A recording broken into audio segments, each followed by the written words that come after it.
Hey everyone, welcome to the Naked Conversations podcast. I'm your host, Sage Hobbs, author and creator of Naked Communication, and I'm so psyched you're here.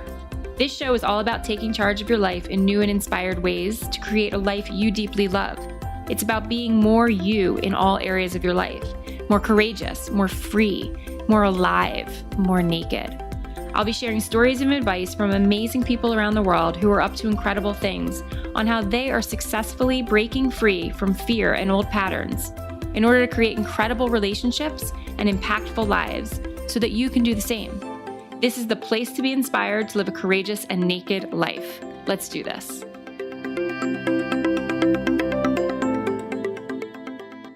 Hi, everyone. Welcome back to the Naked Conversations podcast. I am really honored to share the work of Rachael Maddox with you here today. So this show particularly is close to my heart. As a former school counselor, I had the opportunity to support girls who'd experienced sexual trauma. And as a woman raising a daughter today, and as a woman watching the Me Too movement unfold, I'm just really grateful to provide some hope and tools for women who want to feel stronger and braver in their bodies, in their sexuality, in their sensuality, and particularly if they have experienced sexual trauma. So today I have with us Rachael Maddox, and she is a sexual trauma educator who really helps women heal from sexual trauma in a safe and lasting way.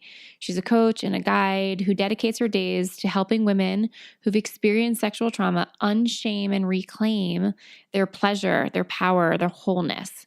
Her first book is called Secret Bad Girl, and you can get that online. There will be a link in the show notes. And in that book, she tells the story of her return to wildness, sensuality, health, and embodied safety, really feeling safe in her body again.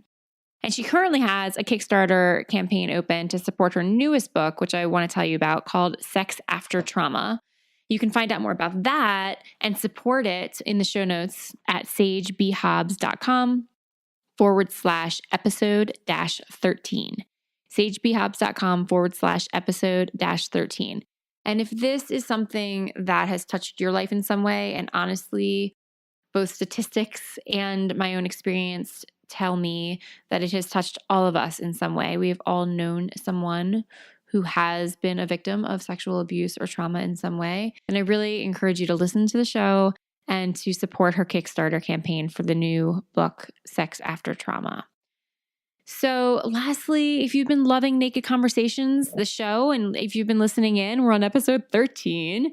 Make sure to get all the info when new shows are live, as well as the insider scoop and stories that I share about relationships and women's leadership and really just generally living a powerful and meaningful life. Make sure to check out sagebhobbs.com and sign up to make sure you are in the loop on all of that stuff. You can get some free resources over there that are really helpful on how to have a better marriage, and free chapters to the Naked Communication book, and how to make requests powerfully. So if you are new to my world, I hope you'll go check out my digital world over at sagebhobbs.com. So let's get on with the interview with Rachael. There is so much here that is rich and deep and powerful and hopeful. And I hope you find as much value in it as I do. Thanks so much for being here.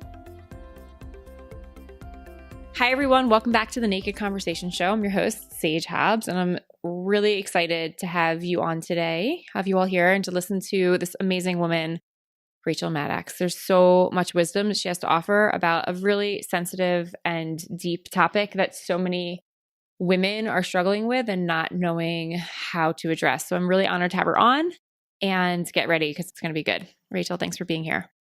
Thanks for having me, Sage. So I'm going to start with what I ask everyone initially, and then we're going to dive into what you do and what you have to share, because I know from my background as a counselor how important it really is. But the first question that I like to ask everyone is, what does courage mean to you? Well, immediately I have the definition of other teachers of my past that I've heard, which is like, courage is feeling the fear and doing it anyway. Yeah, that's a common one. Yeah. Right. But I think for me personally, oftentimes the most courageous thing I can do is ask for help. Because I am someone I'm very intrepid. my capacity to do what other people would think is scary is very high. I have a high capacity for intensity, and I'm into taking risks. Yeah. So to slow down is often very brave for me. To ask for help is often very brave for me. To do really simple, small things is really where the courage is at for me. I love that. Asking for help. Wow. I mean, yeah. I'm not always good at that either. So I really, really love framing that in the context of courage. It's beautiful. Mm-hmm. So can you start us off by just telling us how you came to do the work that you do? You do really important work in the world. And I just want people who are new to your work to hear from you a bit more of your own story and how you came to offer this work in the world. Sure. And I'll just preface this by saying that if I'll tell this story like slowly and not abrasively, I won't give gory details of my past. But if this does start to trigger you, just know that you can like walk away and come back to this show at any time. Like this will be here. Wait, I have to interrupt you right away. Sorry. Yeah. But that's perfect because I actually kind of wanted to give a disclaimer to this particular show, which is that we're going to be talking about sexual trauma and it might be triggering for people who are listening for lots of myriad reasons. And I just want people to take care of themselves and whatever that looks like for them and to get the support and nurturing that they need and not let this do any harm, but only be of service. So thank you for saying that right out the gate. I super appreciate it. Totally. And for listeners, just know, like I said, I'm not going to be like sharing pieces of my story that could be triggering or traumatizing or re-traumatizing. But sometimes just talking about this territory in general, you can already start to feel your body kind of tense or go into an emergency because there's something unresolved inside of your system. Mm-hmm. So we'll get more into that for sure. But just know that if that's the case, like just take some deep breaths, get a glass of water, do something that's good for your body in the moment that brings you back to here and now. So that said, my history, just like the general overview, I've been in the coaching industry for about a decade, and I didn't know that I had sexual trauma. I did have a number of sexually violating experiences at a young age, like early teens, like 13 years old, lost my virginity to statutory rape, and then had a number of really challenging experiences after that that were rape, that were sexual harassment, sexual violation. Then I got into a sexless, safe, cuddly, amazing marriage. And for 8 years, I was cocooned inside of a very, very safe container where I did not have to deal or cope or look at any of it because we didn't have any sexual chemistry and we barely ever had sex. But we cuddled and we kissed and it was cozy and it was safe and it was great. And then a number of things happened. And my sexuality started to kind of wake up. It was like I'd been sleeping long enough that something wanted to awaken in me. And at that point, it was kind of clear that my then husband and I weren't really going in the same directions in our lives anymore. We had met when I was 18. We grew up with each other, but we were ready for the next thing. So we got divorced. And then I was date raped twice. Well, date raped once and then raped by a guy I met at a bar. So I was 25. I was like really confused. I was like, I thought that stuff only happened to me when I was a teenager because I was young and stupid and didn't know any better, right? Lots of self-blame. Wow, yeah. And lots of trauma. You actually had like, there's a pattern that happened here. That's pretty. Yeah. And then after those two experiences, I started to develop chronic pain in my vagina. And at this time too, I was moving around a lot. I was not stable in my life, like financially. Now, of course, I was in my mid-20s and a lot of people in their mid-20s are totally lost and totally confused. Yes, and totally. Trying to find their purpose. I think your 20s, especially your mid-20s, is some of the hardest ages because you think you're supposed to have everything together, but you're really just getting on your own 2 feet still. Right. 1000% agree. I just turned 40 and people are like, oh my gosh. And I'm like, I love being 40. I feel so much more grounded and happy in who I am and where I'm at in life. So I feel you on that. Completely. Yeah. I turned 30 and I was like, new decade, new rules. Yes. So, just things were very unstable in my life. I was using pot a lot as an escape mechanism. I was still having very weird situations with men. By weird, I mean, okay, this was consensual, as in we've agreed to have this sexual experience with one another, but I feel like the life got sucked out of me for 3 days after I've had sex with someone, Mm. or I'm Mm. crying before and after, or et cetera, et cetera. So like my sex life was a disaster. Yeah, it sounds super painful, and it's really the antithesis of how we want it to be for women, right? I mean, Yes. Yeah. So then I developed chronic pain in my vagina. It's called vaginismus. I didn't go get tested or anything, but this is just what now I know that's what they would have, called it. And I was going to dance all the time and community acupuncture all the time and yoga all the time. And I was just trying with everything in me to heal this pain. And I knew that I had all this trauma. I knew something was wrong, but I didn't know what, and I didn't want to know what. mm, I was terrified, right? It's terrifying because you have to go back. You think when you haven't dealt with your sexual trauma that dealing with it is going back and reliving the worst experiences of your life.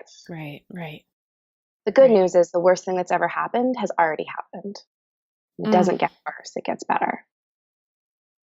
So, more crazy things happened, which I won't get into, but long story short, it was the day after my 28th birthday. I was checking out my vagina in the mirror, luckily, and I found a spot on it, on my vulva, and it turned out that I had atypia, which is one step away from vaginal melanoma. So I had to have surgery on my clitoral hood, which was Wow. horrible. Yeah, Yeah. horrible. So lots of trauma. And at that point, I started to spiral. I moved home to my parents' house. I was 28, living at my parents' house, broke, depressed, exhausted, and totally ashamed. And also, like, I was determined. I was like, I don't know what the fuck is wrong with me, but Mm-hmm. I'm way more capable than this pile of a mess that I feel like I am. So I found a trauma specialist, luckily, on Google. I asked my network, what do you do if you have sexual trauma? Like, I didn't even know what to call it, but I was like, I think this is what this is. And this is a woman who had gone through somatic experiencing, which is a very popular, famous trauma resolution program. She did cranial sacral work, biodynamics, and a whole host of other stuff. And she actually had her own training program called alchemical alignment. And that was a body work trauma resolution program. So I went to her. I had 3 in-person bodywork sessions that included therapeutic, like, conversation, Yep. but it was primarily dealing with the body and the nervous system as like the first focus. And after 3 sessions, I felt like a different person on a Wow. cellular level. I was walking through the world and it was like my eyes were open again. I was like, there was life inside of me in a way that it had been missing and vacant for years of living under what I called the trauma spell. And at that point, I knew that I was destined to teach and educate about trauma because I saw the industry of self help and of personal healing and development and this humongous void where no one Yeah. was talking about or educating about how trauma actually works and how it actually resolves. And it was so, so incredibly needed. So I went through Bridget's training program. And actually, before I even ever had my surgery, I laid down in the forest and I just said, God, use me. Like, take this pain and put me to work. Like, Mm-hmm. and so that's just basically what's been happening. And I wrote my first book, Secret Bad Girl, which was a sexual trauma memoir and resolution guide. And I'm working on my second book, Sex After Trauma, which is stories and strategies for life under the sheets when you've been through the worst of it. Oh my gosh, that's amazing. Yeah. So if people want to know more about your story, I'll for sure link to your book and your resources in the show notes, of course, because that was, I imagine, just the surface level of all that really unfolded. And I know that for those of you that this is really landing with, you might want more. So we'll make sure you have that. I love this so much. God, use me, take this pain and put me to work.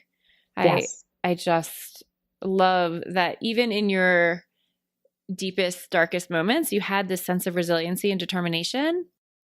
And I feel like anybody who's listening, who even if they haven't experienced sexual trauma, has been in a dark moment in their lives. And that I kind of wonder what was going on for you that you were able to tap into some inner knowing that there was more for you. I think everybody has a reason for being here. We all have gifts to give. And, as much as I had experienced a lot of pain growing up, I was raised my parents were great in a lot of ways. I was raised to believe that I had value and that I had purpose and that I had worth and that I could do things. So I think I just knew like that it's like when you look at yourself in your own eyes and you can see like, this is not the end of my story. This cannot be the end of my story. Yes, yes, yes, yes. And you just said something, you kind of just pointed to something that I loved, which is trauma can happen to good people. Oh, yeah. You know, like you had good parents who taught you some really good values and trauma happened anyway. I think trauma hits everyone. Totally. And that we don't talk about it. Yeah. You know, can you talk a bit about this idea of trauma spells? Because that's like kind of a new term for me. And I want to know what that means. Maybe somebody who's listening knows somebody who is under a trauma spell, you know? Yes. So. Yes. Well, this is my term. I coined it because, so basically the reason why I call trauma a spell is because you don't know you're under it. It's a secret spell, oftentimes, right? And so I'll just talk about what trauma is, and that'll sort of help me picture as well. So trauma, my definition of trauma is an embodied violation hangover. Some people say trauma comes from anything that overwhelmed your system that you didn't have the capacity to cope with, which is true. Not having the capacity to cope can put you into an emergency response, right? So if your system says, this bear is bigger than me, this is an emergency, how do I cope? There are one of 3 levels that your body goes into. The first level is hypersocialization. And that's where you would try to befriend the bear so that the bear doesn't attack you. You'd be like, hi, bear, I'm really nice. Would you like me to get you a glass of water? Like, you're going to be really sucking up to this bear. If your system automatically decides that's not going to work, this is an automatic decision that your body makes without your cognition, by the way, your emergency response. It would say, okay, well, maybe I could fight or flight. And fighting would be like, I'm going to try to attack this bear and beat it. And flighting would be, I'm going to try to run with like the Holy Spirit of God in me so this bear doesn't pummel me. Right. So when we move into fight or flight, the emergency physiology, the way our body feels and reacts, is super fast and like almost like the speed of fire. Right? It's fast, it's hot, it's immediate. And why is because you've got tons of emergency physiology pumping through your veins. Adrenaline, cortisol, the whole 9. Yeah. So again, if your body automatically decides, no, this bear is way bigger than you, sister, there's no way you can fight or flight this bear, you would freeze.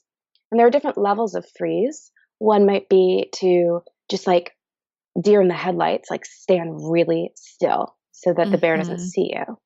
Another is to play dead, to actually like look lifeless. And this is where you hear things like immobility response or dissociation, right? So if you are not there, then 1, the bear might leave because it might not know that you're there. And 2, if it does attack you still, your physiology feels less pain because all of that cortisol and adrenaline courses through your system and creates a nice, like cloudy like experience so that you don't feel as much sensation. Yes. So it's a brilliant embodied mechanism that's designed to keep you safe in emergency.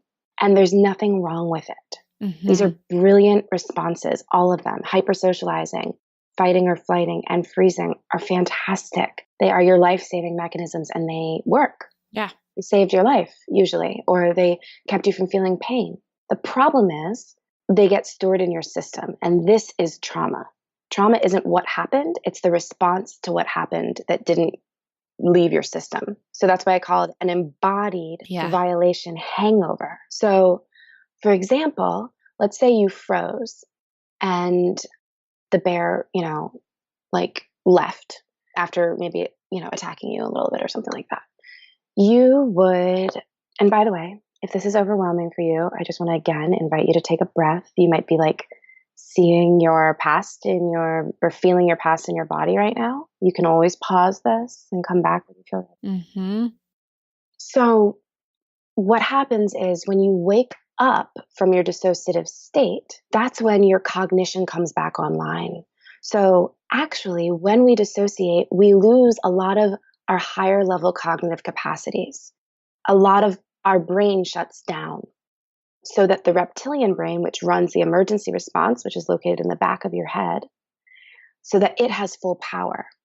your neocortex and your limbic brain, which Mm-hmm. controls things like communication, higher level decision making. Those things can shut down. So a lot of times women or men who've experienced sexual violence feel really ashamed. Why couldn't I say anything? Well, actually, your brain, Right. to protect your body, turned off that part of you so that the emergency response could do its thing. So it's a completely Mm-hmm. non-cognitive, embodied decision. It makes so much sense when I hear you break it down like that for people. It's just having, you don't know probably, but I was a school counselor for 10 years. And, I was like kind of the first responder for lots of young teenagers who were dealing with big things. And I worked with kids in sexual trauma and lots of other kinds of traumas. And it's just so interesting to hear about how it gets stuck in. We don't talk about it in the therapeutic realm in terms of our bodies as much, but it's 100% what goes on, in a lot of, it's not that the cognition isn't a part of it also, all the things we make it mean, all the ways that we, talk to ourselves and the guilt and all of that. But the actual sort of deer in the headlights, glazed over, can't access things and don't know why, being a physiological response makes just so much sense. Like you said earlier, you can be a completely brilliant human, and have this happen. And exactly. This does happen to brilliant people, period. So, period. Yeah. So what happens next is your cognition comes back online, right? Your reptilian brain cools, it chills out a little bit.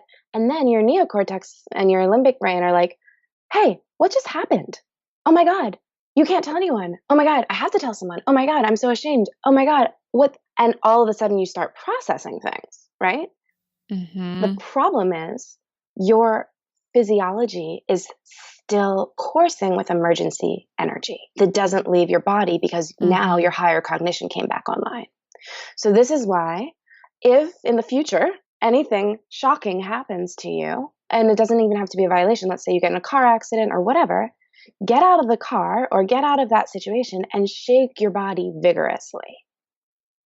Just shake, shake, shake. Because that's how we release the emergency response. Now, when it's been stored for a really long time, shaking alone isn't necessarily like the pathway out, but it can be. There's something called trauma releasing exercises, TRE, and that's basically designed to teach you how to shake. I think that's like somewhat effective, somewhat helpful. But yeah, so trauma is an embodied violation hangover. It's that energy that gets stored in a certain part of you. And then the bad news and the good news is because we have self-correcting systems, bodies and souls that are designed to want to heal, that emergency response wants to be released. And so it can be a little bit like a magnetic attractor where it's like, well, what can I attract to this place so I can get this emergency all the way out?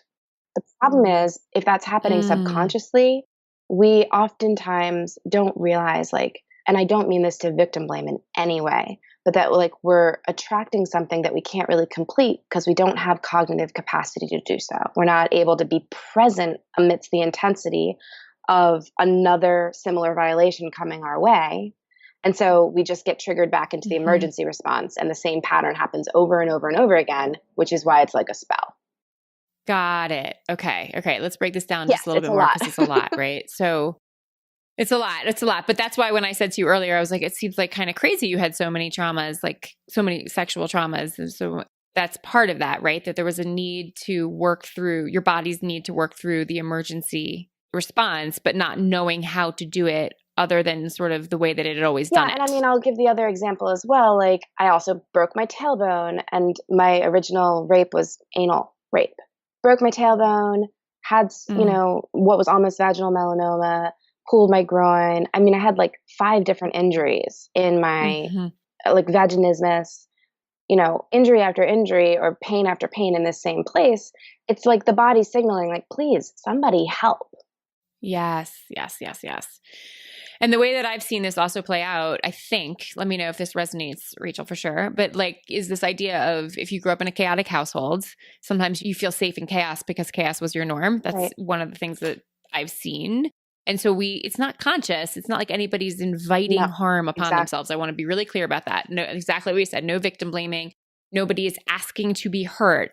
It's just that if you've never known how to feel safe in peace and calm and tranquility, it can feel very uncomfortable to be in peace and calm and tranquility, you know? So we kind of are drawn to what is familiar in some ways until we learn a different way. Mm-hmm. Okay. Got it. And for that, we need new relationships. We need new experiences. We need new imprints on our system and time to digest those new experiences and time to release the old way of being.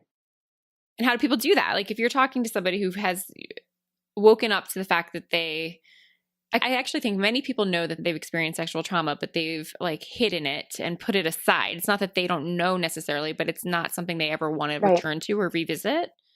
What would you say like the first steps are on that path of new imprints? Well, the new imprint piece, I'm glad you asked specifically about that. So I think part of the benefit of working with somebody who understands trauma is you're going to go to them and your body is going to bring the trauma because you know that's what you're there for. And they know how to work with your physiology and your emergency response system. So what you get in like one-on-one trauma resolution work is a practitioner who understands how to dance consensually with your body. So there's no forced intervention in my work. So in my work, you don't come and I don't say, okay, tell me your trauma and we're going to work through it right now. It's like, what are you noticing in your body? What are the instincts of your body in this moment? And how about now? And it's so much letting your body guide that in and of itself is the new imprint. Because what is interpersonal violation if not choicelessness? If not, I have no awareness because I don't even have time to have awareness because the violation is already here. So when we can slow something down in an interpersonal setting, it's extremely intimate to be in a room with somebody and to be laying on a table or sitting on a chair and knowing like this is a space where they might be able to touch you. I don't do intra work, like everybody's clothed in the work that I do, but still to come together and to have a shared nervous system, but to be experiencing something different, which is you have all of the choice, you have all of the power, everything that happens consensually. And this person actually can help you ride a wave to completion. So let's say you froze in a situation with somebody. Well, we might take some time. Your body might need some time to unthaw from that freeze state. And literally these things happen. Like your body will start cold and then it will get hot. And then when it heats up and I start to ask about instinct, and let's say my hand was on your knee, for example, just to create even more shared nervous system, but we're going super slow and super consensually and super safely, you might start to say, well, gosh, I feel really angry because now your fight is waking up. Fantastic. Or you might say, gosh, I just want to run for 100 years. Awesome. Your flight is waking up.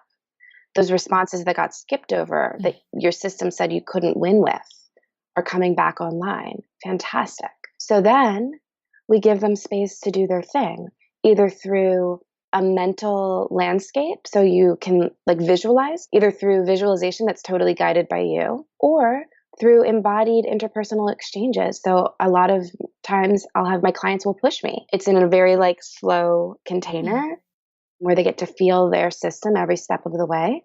Or they'll leave the room and just make the agreement that you're going to come back in 10 minutes after you've like felt what it felt like to run. Got it. Okay. So you sort of walk through, there's some physical components to the work you do. Yeah. There's actual touch, and there are a lot of people who have never dealt with trauma in that way, right? Like that they are just talking about it, hoping that if they keep talking about it, something will shift. But you have this, it sounds to me like a crux of your work is this embodiment piece. It's really all about actually rewiring your body's response in a safe container. Is that what I'm hearing? Okay. Yeah, because when you get that in an interpersonal setting, you now know, oh, I can listen to my body and I can trust my body. And actually, I've awakened the thing that would really help me the most. I've awakened my fight. I need that fight. Yes. Yes, We do. As women, we're socialized not to fight, and also we're overpowered often. So we actually have to become more powerful. Heck yeah. Definitely. I mean, that's like all of what I'm working with people on and talking about is like, where is that peace inside? And I actually think we're born with a lot of that as girls. I mean, I'm raising 2 kids right now. My daughter is 4 and she's so fierce. and so self-expressed. And I just think, oh my gosh, women are paying a lot of money to get back to that, Yes. to get back to what actually in some ways was inherently there to protect ourselves and to share our gifts and our creativity. And so I love that. We need more fight in us, and Yeah. we need our voices, and we have to be not dissociating in order for that to be possible. Yeah. And I love that you said this about your daughter, because that's what we call in trauma land your natural blueprint of health. Everybody has an unbreakable blueprint of health. I love that. And of aliveness and of resource and of capacity and of resilience, every single human. And so if you're struggling, you can even just meditate on that idea. Like, if there's a blueprint to me, like the way a house has a blueprint, and even if there's a tornado that comes through, like the blueprint still is the blueprint. What would my blueprint be? And just sitting with this idea that, like, in the marrow of your bones, it's still there. Oh my gosh. And I love that so much also because, sometimes, we know this sexual trauma happens to small children, right? Yeah. And so this idea that that there was already a blueprint. So even if your earliest memory, and I know somebody whose earliest memory was a sexual trauma, before that, there was still a blueprint, you came in with this ability to thrive. Yeah. Your blueprint, in my belief, is what decided to be here. It's your soul. Yeah. Your soul's desire to be here is like the seed of your blueprint. So back to this idea of first steps, right? Like, I just want, if somebody's listening and like their whole world is being blown open right now, Rachael, right? They're like, oh my gosh, this is me. Holy crap. Or this is my sister, or this is my best friend. Like, I'm freaking out. What do I do? What's the first direction you wish somebody had said to you?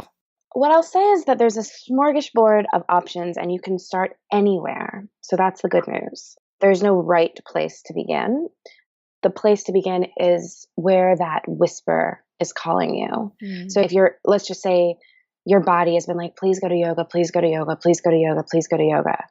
Yoga might be the really best place to begin because it's regulating for your nervous system. It creates a wide base of support in your body. If you do it consistently enough, you might have things just sort of release anyway. Or maybe you've been getting the hunch that you really want to start dancing again. Right. So if you have a hunch that seems unrelated to this, it's related to this, right? Our bodies and our souls have inherent treatment plans for when things go wrong. So you can trust your instincts. You can trust your instinctual desire. Even if your instinct is like, I really need a fucking counselor. Great. Go to a talk therapist. Nothing wrong with that. If you're hearing this now, though, and you're like, well, wait a second. Well, what's all this trauma stuff? There is trauma-informed yoga. There is EMDR, which is, I forget the exact words, but it's like this rapid eye movement. Yeah. Where you would bring a memory and they put these things on your fingers and it adjusts or these things on your head and it adjusts your eye movement. And that helps regulate your system. So that's a place that sometimes people start. Acupuncture, cranial sacral work, anything that is a mixture of body work and therapeutic work would probably be a really great place to begin. And so just beginning in the places where you feel curious is definitely what I would recommend. I love that so much. You know what I love about that, Rachael? Yes, tell me. I love that you aren't formulaic and that you really honor that there can be various paths to healing.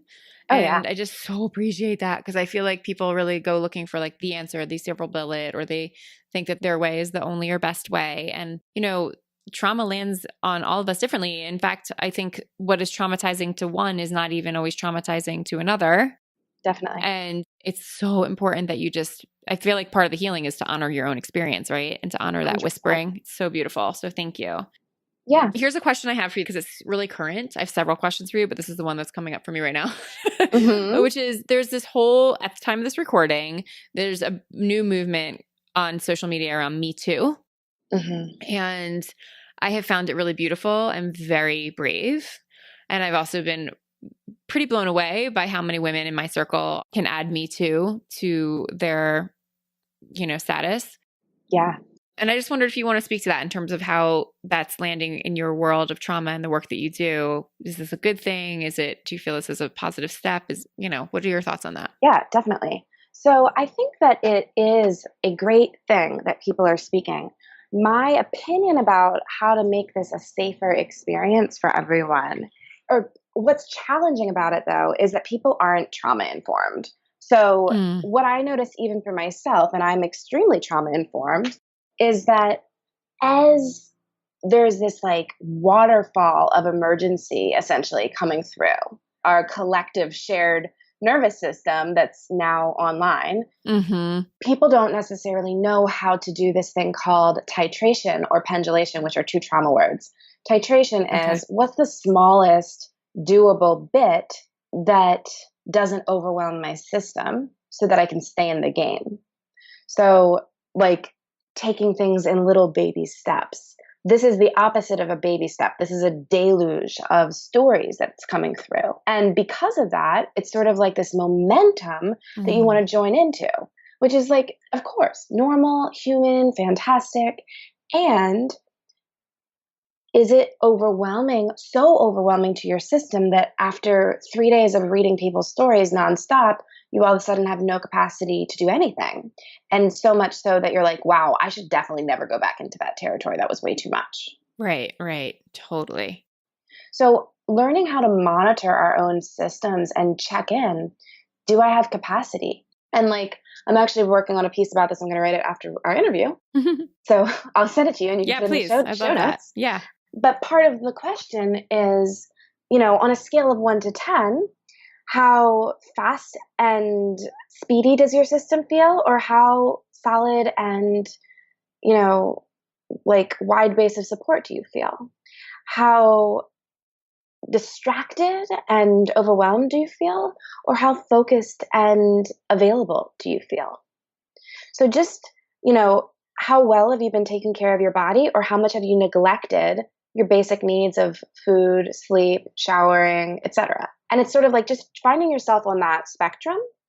And if you find yourself on the side of disoriented, disorganized, out of present time and place in the speed of emergency, then it's time to take a pause. It's time to take a pause before you find yourself over there in the Right. future. Ideally. Right. But for now, learning to ask yourself those questions when these things happen so that you can pendulate. And pendulation is going back and forth between intensity and stability, emergency and health, so that you can actually ride the wave of intensity instead of getting knocked out by it. Got it. Okay. So this is good. So the Me Too movement, anyways, just for anybody who doesn't know, actually, I just realized I should probably mention that. It's just this, in recent events, there has been a lot of attention of high-powered male figures getting caught for sexual misconduct. And there's a wave of women who are speaking out saying, I too have been victimized in some way, whether from as extreme as sexual trauma to as, I don't even want to call it less extreme, but of, sexual harassment.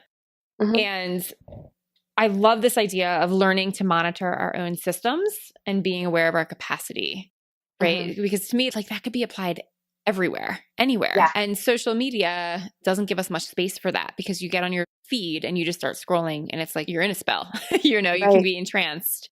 And I actually remember when I was 23, those who were listening, who listened to me before know this, but Rachel may not.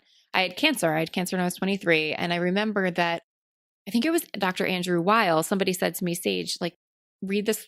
I think it was Dr. Andrew Weil's book. And the one piece that I don't even know if I read the whole book, but what I took from it was to not watch the news when I'm trying to heal, like to not inundate myself with more scary, hard to process things. And it resonated and gave me so much permission because I fancied myself somebody who really cared about the world. And I still do, but like giving myself permission to kind of shut down the information deluge. Yeah. While I was battling cancer, and needing to heal afterwards. And so I just want to just reiterate that point because I feel like there's a permission piece here. Like it's okay to not participate in everything, even if it's attractive to get on the wave. It's, you have permission and it's really a skill. Yeah. And I guess maybe you could speak to that. How does one cultivate more of a skill to learning to monitor their own response and know what their own threshold is? Yeah. Well, first I'll just start by saying that one of my favorite things, my teacher, Bridget Vixens, who runs Alchemical Alignment says, or I heard her say this once, which is just that emergency is fast and contagious. Totally. But health is making one small empowered choice at a time toward itself, like toward a new momentum of stability, of capacity, etc. So if, I really recommend every day in the morning, just waking up and asking yourself, how wide is my base of support? What can I do to increase my stability and my capacity as a human? And it doesn't have to be meditating. It can be anything. It can be like drink a few glasses of water and do some jumping jacks or like punch in the mirror, whatever. Like doesn't matter. Yeah. But what can increase your capacity for intensity so that as you're moving through the world, you have capacity. And that's why it's so important to take breaks and to start monitoring. I mean, it's just really simple. One of the things that I do with my work, my business, is like at the beginning of all meetings I have with anyone on my team, we just ask each other, how wide is your base of support? Scale of 1 to 10. And what's one thing you can do to make it wider? Because we know we're dealing with intensity all the time, right? Yeah. My world is intensity. Right, So for sure. If you're going to be in the world of intensity, you need a lot of stability. So talk to us about this idea of base of support, because that's definitely not in like the vernacular of people's world. So can you help us understand what that means?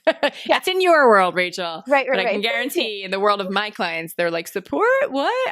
How do I get support? What does that mean? Right. So the metaphor is like, does your body, does your life feel stable like a mountain? As in there is a wide base. And then there, it builds up and there's like a tip at the top or whatever. And you're this big wide thing that's like kind of unshakable because you've got so much width. Or are you like a palm tree or like a tall skyscraper that if the winds gust, I mean, obviously palm trees are like, they're rooted. They're pretty right. Yeah. But like, are you this tall thing that sways and that gets knocked over and that gets, you don't have that wide base. Right. So that's the metaphor. But then the question you can also ask yourself, this might be a better starter question, is what are the things that make me exhale deeply?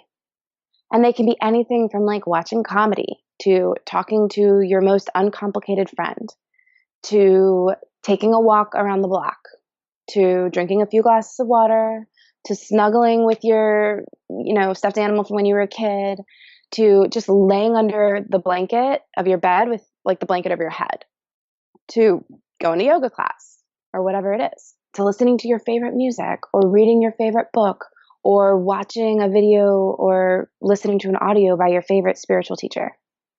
Like, it doesn't matter what the things are. Drinking a cup of tea, asking to have someone cook you dinner. What are the things that, like, when you know they're happening in your life, you exhale? I love it. Maybe it's even like balancing your budget. That might not be fun to do, but you might feel better afterward. Right. So what are the things that create a wide base that make you feel like you're not going to get knocked over by the world? I love that so much. Yeah. And so I call this your resources. And when I work with anyone, whether it's one-on-one or groups, the first thing we do is make a resource list. And I tell them to tack it on their wall and to do 5 times as many of their resources as they normally would because they're in intense territory. Oh my gosh, I love it. And I love so much that you include such a wide breadth of options in that. And you started with, you don't have to meditate because I think people go there right away. Like, oh my gosh, like I have to do this, like this huge thing. And like, I'll speak for myself like I said, I'm 40, and just over time, I've just built in more and more little things, and they're fast because I'm in a season of life with my own business and with 2 little children and a partner. Like, they have to be quick. Well, they could be longer if I would get up at 5, and I won't. So they have to be quick. Because sleep is part of your resource. Yeah, sleep is that's a big part of my mountain, let me tell you.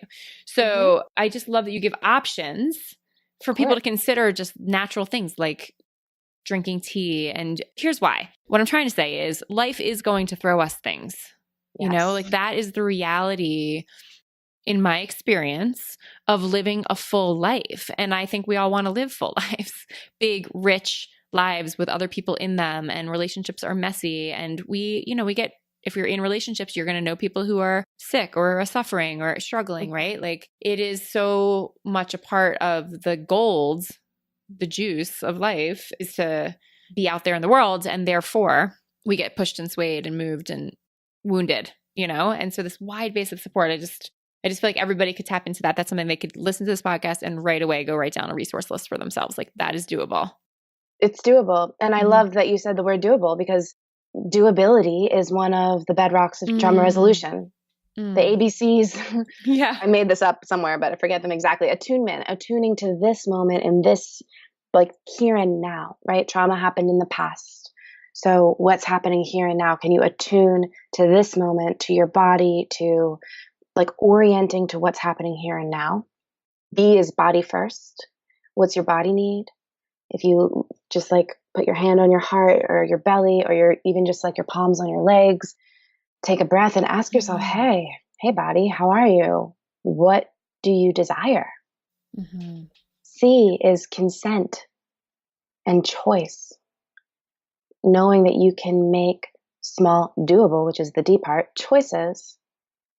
And as many people say, the little hinges swing the big doors. So what is a choice that's consensual? What's a wholehearted choice that you can make in this moment? So it's the opposite of force.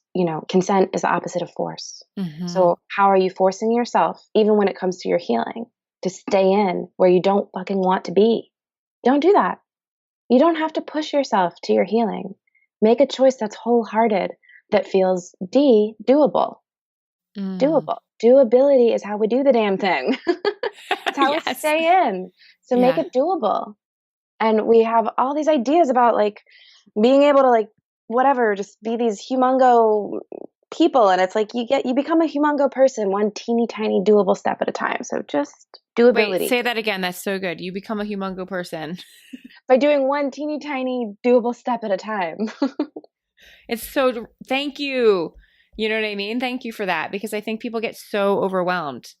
Yeah. In anything, then they're frozen. Then they're back in that, that frozen mode actually again. And that's just not where the healing happens. So can we sort of end this with a Rachael Maddox expert extraordinaire pep talk of hope for somebody who maybe got this far in the podcast and is still just like, oh my gosh, but I'm in the thick of it. Like I'm so in pain, or they're like, OMG, or WTF might be more appropriate here. Like I'm realizing how I'm actually not in the thick of it because I've been avoiding the hell out of it. And now this has brought this to light for me. Like just a little bit of look at you now. I mean, who you are now and the people you've worked with. If you could kind of wrap it up with where they can find more about you and what is a hope story for them. Yeah. Well, I love that you asked this question. Thank you. Because everything really does change on the other side of this stuff. And there is another side of it. Yes. 100%. And so, actually it's funny because I just hosted a retreat for the women who were in my Grown Goddess Academy. And it was like a 3-day immersive trauma transformation retreat. Wow. Yeah. We'd done 12 weeks together, 2 calls a week leading up to this. So everybody was like ready, but people have been sharing stuff in the Facebook group. And I actually just made a list of these things for myself. So I'll just share some of these things that people were sharing. One said, my grandmother's all of a sudden crying to me. My lineage is healing. Like her grandmother was like, you've got my mother in you. And her grandmother had experienced like sexual violence as a kid. Like her lineage is healing. Another woman said, I looked in the mirror this morning and I was naked and I thought, I'm absolutely beautiful. And this is someone who's dealt with a lot of body hate. Another woman said, I initiated a conversation with my boss to turn down an offer that he had given me that didn't feel like the right opportunity. These things seem small, they seem not related, but when you're living your life from a place of I don't have any choice to all of a sudden initiating a challenging conversation and making a choice that benefits you, it's a huge deal. Another girl says, I'm creating a program for schools to teach kids about consent based on their age levels. Beautiful. Another woman said, I canceled my new employee training and rested all day because my body told me to. 2 women lost weight and we were eating a lot. It was emotional baggage. I lost 10 pounds. I lost 5 pounds. Another woman said, I'm home now and I'm feeding myself as if it's a totally sacred act. Mm. Now, these things are just little things that these women reported the day after they got home or 2 days after they got home from this retreat. But what happens is your capacity becomes huge because you've been able to go into some of the hardest places and reclaim yourself, reclaim your wholeness, reclaim your power. And when we reclaim our power, we go from a place of hopelessness and choicelessness to hope and choice and possibility. There were women who came into our group who were like, I feel totally isolated and hopeless about connection, to now knowing just how deeply they belong as who they are, just how worthy their needs are, just that they even have needs and that they're worth meeting. Yes. People going from just total hopelessness to empowered choice on every level. And my goal in terms of ending rape culture is empowering the people who have been victims. There are a lot of things that need to happen, right, to take down the patriarchy. But I think if we go to the women who have been hurt the most and we help them find their power, those same women become the healed healers. They become the change makers. They become the restorative justice facilitators. And Mm. they become those people from a place of power and a place of capacity, as opposed to from a place of exhaustion or a place of wounded healing. Mm-hmm. And so do your work because you have work to do in the world and we need you. That is beautiful. That is so beautiful.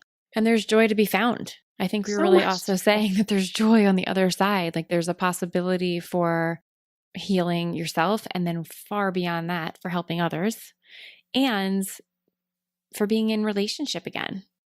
Yeah, yeah. Let me just speak to that too, because, personally, my own life, I have the most amazing experiences with people. I'm single right now, but I've had the most incredibly loving sexual experiences Mm. through the last few years after really coming through this trauma resolution. I have clients who have found like the loves of their lives, just totally loved and adored. I have people text me like, "Oh my god, I just gave myself a full body orgasm because," and I asked them, "How do you do it?" And they said, "I just told myself I loved myself the whole time." So like Yeah. there's so much hope and pleasure and love available to you. Thank you. That's what I wanted people to hear from you in the very, Yes. very last moments. I wanted them to Yes. know on the other side is there's a whole body orgasm potentially waiting for you. And I And say the that love of your life. flippantly, and the love of your life. But really, those things, that's joy. And that's where, so much self expression and liberation lies. So I just thank you, thank you, thank you for sharing the other side. Yes, thank you for asking about the other side. Yeah.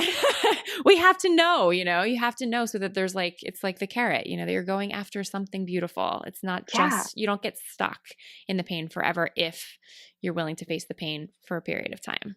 Yeah, it's not a pipe dream. I mean, Mhm. I've worked with hundreds of women and men whose lives are radically different. Radically. Yeah. Yes. Thank you for the work that you do Mhm. and for really just being so courageous as to share your story. I mean, that alone, if somebody just gets that it's safe to share, that would be a huge gift, right? So thank you for showing up and doing this and sharing this with us.